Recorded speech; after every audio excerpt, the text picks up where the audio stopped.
Shipments are coming to Marvel's Avengers. Are these just loot boxes, or are they actually going to help the game out in any foreseeable way? Let's break down what exactly they are and what I think about them. Shipments, first of all, are purchasable via units, which is the currency that you earn in-game right now for opening strong boxes, and they will be earnable by various other methods. You will not be able to buy units, but units will come from bronze chests, silver chests, and gold chests. They're upping the amount for bronze chests, and you will be able to earn more depending on what difficulty you're playing on. They're also adding units to ritual content like the OLT and stuff like that. But what do you actually get for your 500 unit investment? Let's break it down. You get 4 items per shipment, and they are these. You will always get a number of fragments. This number of fragments will vary, but fragments are always a guarantee. You will always get at least an upgrade module. Potentially, this upgrade module might be upgraded to, say, a polycorin. These are used to upgrade your gear, and in the polycorin's case, used to upgrade your exotic artifact. You will always get at least a nameplate. This nameplate can be upgraded into a takedown or an emote. And finally, of course, you can get outfits. And the pool of items that you can get from shipments is incredibly large. You can get over 200 various items from shipments, but you will always get to see what you get before opening it. It will show you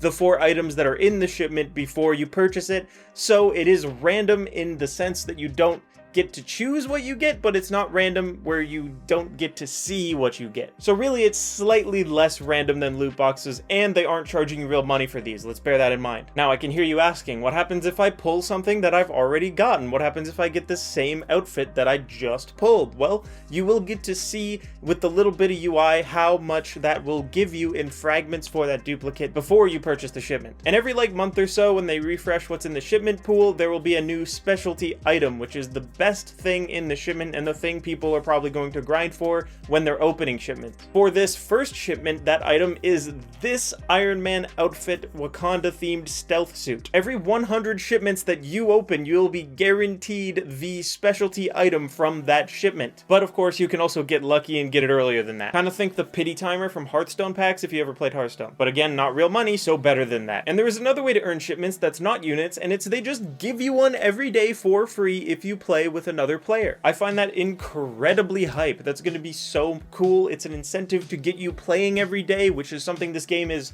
sorely lacking. Oh my goodness, it's about time. But we've talked a lot about what is in shipments. Let's touch on what is not in shipments, because there are some things that you cannot get through this earnable cosmetic method. One, the specialty item in shipments can never be a recolor. It will always be its own unique skin. That's pretty cool because it's something to look forward to and something that is awesome that you can get out of a shipment every time that they update. Shipments will also never include items that are in the marketplace, so if there's a skin that you saw in the marketplace that you really want, but you want to maybe not pay for it, you're kind of out of luck there. Also, they mentioned that Spider-Man, unfortunately, will not be involved in shipments in any way, shape, or form. I don't know if this is because it was a technical challenge to make different shipment pools for different platforms, or if they just wanted it to feel even for everybody, but it is kind of a shame. And I know that I mentioned that marketplace items cannot be found in shipments, but that doesn't mean that exotic items cannot be found in shipments. When asked about it, Brian Wagner had exactly this to say: keep an eye out.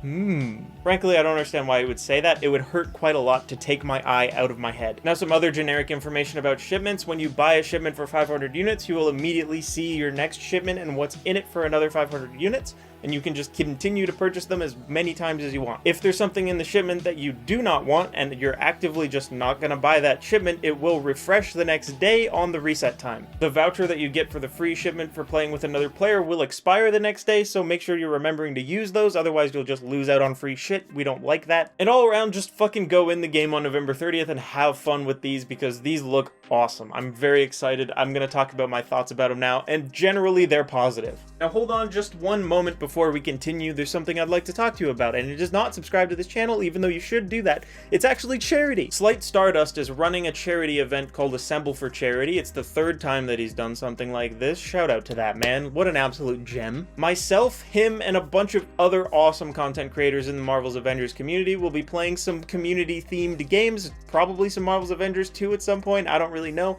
but we'll just be playing games together, hanging out, and shooting the shit for charity. For some reason I forgot to mention, but the event itself will be happening on Friday the 26th of November. Come hang out if you're interested, and if it's past that date, there's probably a VOD somewhere, check that out. The link to go donate is already made, it's down in my description. You can give some money to the kids at St. Jude's. It's a Just Giving link, so none of the money will touch mine or even Stardust's hands. It will just go directly to the charity, so if you feel like helping out, it would mean a lot to me and probably those kids, so maybe think about it. Oh, and yeah, of course, subscribe to the channel. Thank you very much. Bye. Other than the couple of brief negatives that I mentioned, like not being able to get marketplace items, but like, I get it, that's fair. You want to sell the things you want to sell, go for it. And not being able to get stuff for someone like Spider-Man, that does kind of suck, but I understand why, I guess. I really am excited for Shipments. I think this game really needed something to give you an incentive to play every day, and this does that, and it also allows you to earn cosmetics, which is something that people have wanted since the start, and I've actively said would never really happen because the business model of this game relies so heavily on you purchasing cosmetics, because they don't charge you for content, they just charge you for cosmetics. So I'm really surprised at how generous they're being with just giving you cosmetics. You get cosmetics every day now. That's gonna be so cracked, bro. This game is busted. I cannot tell you enough how excited this makes me to play the game, and I hope you guys are excited too. There are a couple of things that I missed that I wanted to point out in the more negative light for Shipments that I didn't want to go unaddressed. During the dev stream, it was a little bit weird how Brian Wagner was talking about specifically not having marketplace items in the shipments. It was a weird excuse, I will say, for why they aren't in there. He referenced the XP consumables debacle and how that somehow relates to not having marketplace items for free. I don't get it really, but maybe go watch the clip if you're interested. Also, it seems like the only thing that will update every month or so is the specialty item. I'm not sure if that's the case or if they're going to be updating every item in the shipment, but it will kind of be important for the health of the game that there are new things added regularly, or this system will get stale pretty fast because people will have a lot of units going into this. Units aren't exactly the hardest thing to find, and it will be pretty important that people just have new shit to grind for in this case. The sooner that this system goes stale, the sooner that people begin to leave the game again, so hopefully that doesn't really happen. Oh, and of course there is that the rest of the cosmetic rework is kind of just throwing back what they took out 8 months ago and adding it back in. I will not defend that choice at all, because it was a weird choice. They literally just removed the cosmetic vendor, and they removed patterns, and then they added patterns back in, but it's harder to get them. And the cosmetic vendor literally, what the fuck did they change? Nothing? I think the answer is nothing. Make sure you click that link in the description for the charity. Thank you very much for watching, and click on another video if you liked my face and you want to see more of my content. I make a lot of Marvel's Avengers themed content, make a lot of superhero themed content, I make a lot of superhero video game themed content, and I'd like it if you stuck around. It would mean the world to me. You're awesome, and thank you very much for watching this again, and have a fucking good day, you